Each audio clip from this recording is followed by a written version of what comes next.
Hey guys, आज की video बहुत ही ज़्यादा स्पेशल होने वाली है क्योंकि आज मैं एक ऐसी चीज़ के बारे में बात करने जा रहा हूँ जिसके बिना सक्सेस पाना बिल्कुल नामुमकिन सा है। आप इसे सक्सेस के पीछे का राज भी कह सकते हैं। जैसे कि आपको पता ही है कि अगर आपको सक्सेसफुल होना है तो आपको अपनी फील्ड में मास्टरी करनी होगी, जो कि एक बार करने से नहीं होगी, जिसके लिए आपको अपना काफ़ी टाइम देना होगा। और उस एक ही काम को बार बार करने से आपको उस काम में मास्टरी हो जाएगी।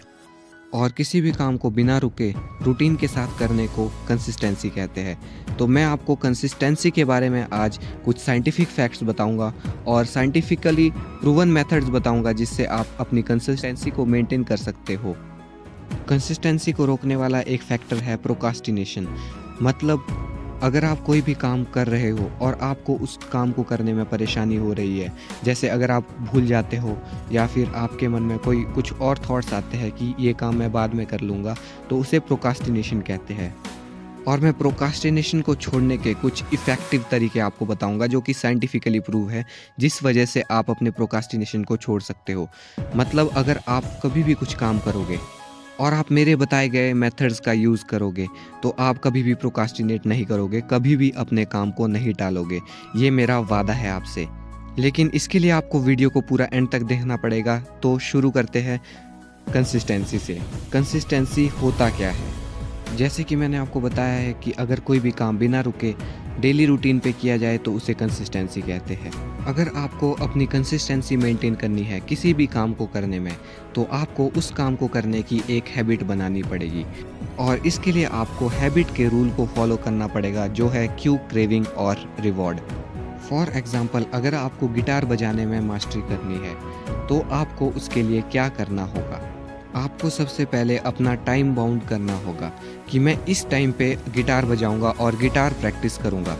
फॉर एग्जांपल, अगर आपने सोचा कि मैं शाम को खाना खाने के बाद गिटार बजाऊंगा, तो आपने अपने लिए एक क्यू सेटअप किया, जो है आपका खाना खाना, और उसके बाद आप गिटार बजाने जाओगे। जैसे ही आप खाना खा लोगे वैसे ही आपके दिमाग में ये बात ट्रिक करेगी कि मुझे गिटार बजाने जाना है।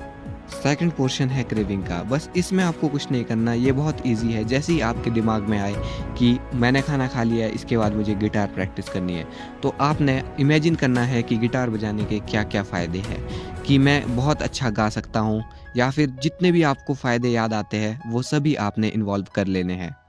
ये सब कुछ सोचने के बाद आपको अपना गिटार बजाने जाना है और जैसे ही गिटार की प्रैक्टिस कर लोगे उसके बाद आपको तीसरा स्टेप फॉलो करना है, जो है रिवॉर्ड।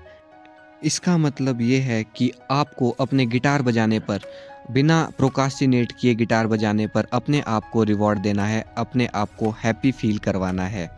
रिवॉर्ड कुछ भी हो सकता है, आपके अंदर की वो हैप्पीनेस जो कि आपको गिटार बजाने से आती है, या फिर कोई ड्राई फ्रूट। फिर उसके बाद आपको यही स्टेप काफ़ी दिनों तक फॉलो करने हैं। मैं आपको गारंटी देता हूँ कि अगर आपको 20, 21 या 22 दिन हो जाएंगे, मतलब लगभग 3 हफ्ते जब आपको हो जाएंगे, उसके बाद आपको गिटार बजाने की प्रैक्टिस करने के लिए अपने दिमाग को फोर्स नहीं करना होगा। जैसे ही आप खाना खाओगे, आपके दिमाग में आपको सबकॉन्शियसली ऐसा लगेगा कि मुझे उठना है, जाना है और गिटार प्रैक्टिस करनी है। आपको इसमें बिल्कुल हार्ड फील नहीं होगा। आप याद कीजिए कि जब आपके स्कूल में वाइट शूज़ पहनना करते थे और ब्लैक शूज़ भी पहना करते थे, 6 दिन ब्लैक शूज़ पहना करते थे और 1 दिन वाइट शूज़ पहनते थे। तो जब हम अपने शू रैक में से ब्लैक शूज़ डेली निकालते हैं और जिस दिन हमें वाइट शूज़ निकालने होते हैं, उस दिन भी हम सबकॉन्शियसली ब्लैक शूज़ ही कई बार निकाल देते हैं। ये इसलिए होता है क्योंकि हमें ब्लैक शूज़ निकालने की हैबिट बन चुकी है, क्योंकि हम डेली ब्लैक शूज़ को ही निकालते हैं। फिर हमें ध्यान से याद करना होता है कि नहीं, आज तो वाइट शूज़ का दिन है। तो दोस्तों, ये सारा खेल हैबिट का है।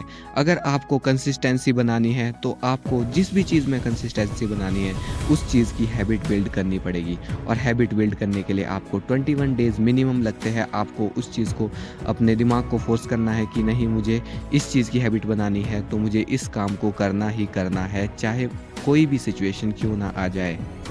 और एक बार अगर वो हैबिट बन गई तो उसे करने के लिए आपको कोई भी मेहनत नहीं करनी पड़ेगी। उसे करने के लिए आपको जस्ट कोई भी आपको अपना एफर्ट नहीं डालना पड़ेगा। वो हैबिट अपने आप से हो जाएगी। तो चलिए अब बात करते हैं अपने सेकंड टॉपिक के बारे में, जो है प्रोकास्टिनेशन। मतलब किसी भी काम में टाल मटोल करना। उसके क्या साइंटिफिक फैक्टर्स हैं जिस वजह से हम प्रोकास्टिनेशन को त्याग सकते हैं या फिर अपने से दूर कर सकते हैं। इसके लिए सबसे जो फेमस है वो है आइजनहोवर मैट्रिक्स थ्योरी।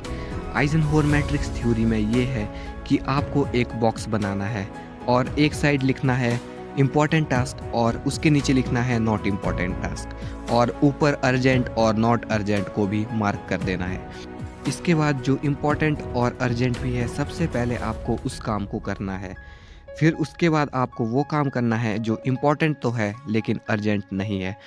फॉर एग्ज़ाम्पल, अगर आपको कोई असाइनमेंट दी है और वो आपको 1 महीने बाद सबमिट करनी है, या फिर आपको अपने फाइनल पेपर्स के लिए प्रिपेयर करना है, तो आपको उस टास्क को सेकंड नंबर पर करना है। इसके बाद आता है अर्जेंट और नॉट इम्पॉर्टेंट, जो कि अर्जेंट तो है लेकिन इम्पॉर्टेंट नहीं है। और जो ना इम्पॉर्टेंट है ना अर्जेंट है, उसको आपने सबसे लास्ट में करना है। अगर आप इस रूल को फॉलो करते हो तो आप काफ़ी हद तक मतलब किसी काम में अटके रहने से बच सकते हो। और प्रोकास्टिनेशन से बचने का सेकंड मोस्ट इम्पॉर्टेंट पॉइंट है टू डू लिस्ट बनाना।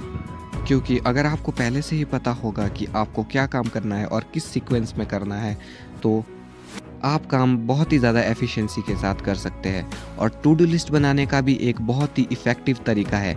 अगर आप उस इफ़ेक्टिव तरीके को साइंटिफिकली कैसे वो वर्क करता है, इस चीज़ के बारे में जानना चाहते हो तो कमेंट कीजिएगा और मैं आपके लिए एक स्पेशल वीडियो लाऊंगा टू डू लिस्ट पर। और तीसरा जो काफ़ी इफ़ेक्टिव तरीका है वो है पोमोडोरो टेक्निक। आपने इस बारे में सुना भी होगा। इसके बारे में हम अपनी अगली वीडियो में बात करेंगे। और अगली वीडियो को देखने के लिए लाइक, सब्सक्राइब, शेयर सब कुछ कर दो यार। और अगर आपने मुझे इंस्टाग्राम पे फॉलो नहीं किया तो लिंक है डिस्क्रिप्शन में।